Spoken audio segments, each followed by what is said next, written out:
So PJ, you're the third winningest jockey just recently passed, and you've set the standard for women everywhere. You've sort of cleared the path for women riders, and now you're working with the Kentucky Horse Racing Commission.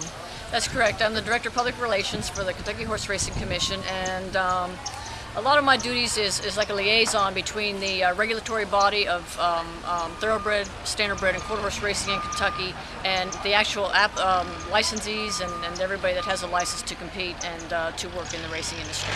And you said it was interesting because having been a jockey for so long, now you're sort of on the other side of the fence. Yeah, I had to learn a lot.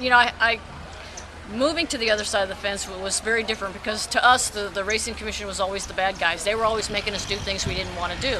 So they're the bad guys. But now that I'm on that side of the fence, I understand where it comes from, why they do it, how the process is done with the Legislative Research Commission and the legislators and everything.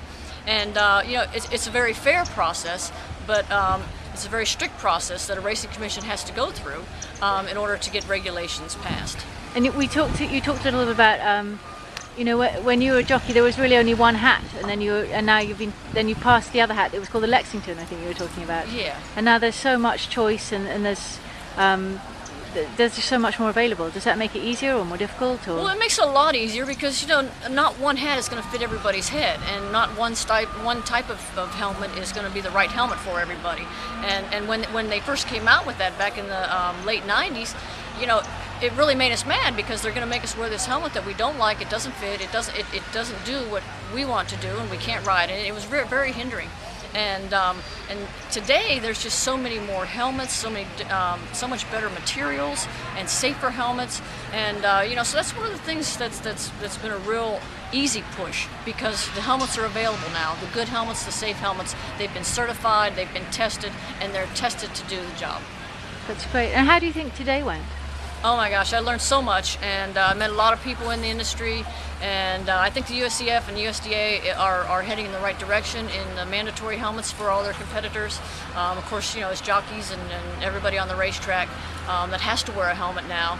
I think we're moving in the right direction for safety and integrity, and you get a little pushback sometimes, but in the end, people say, well, I wouldn't leave the room without my helmet, or I wouldn't leave the room without my safety vest. So I think we're doing a good job.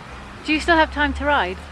Once in a while I do. I competed in a Lady Legends race at Pimlico last year, and also another race up at Arlington Park, and they're also having the Lady Legends race again this year, May 20th, at Pimlico. So I have to get fit again, and I just come back for the one or two races, but it's a lot of fun. I might exercise horses for a while, breeze horses, but I'm more into the trail riding and the nice and smooth and calm riding now. And what about Zenyatta?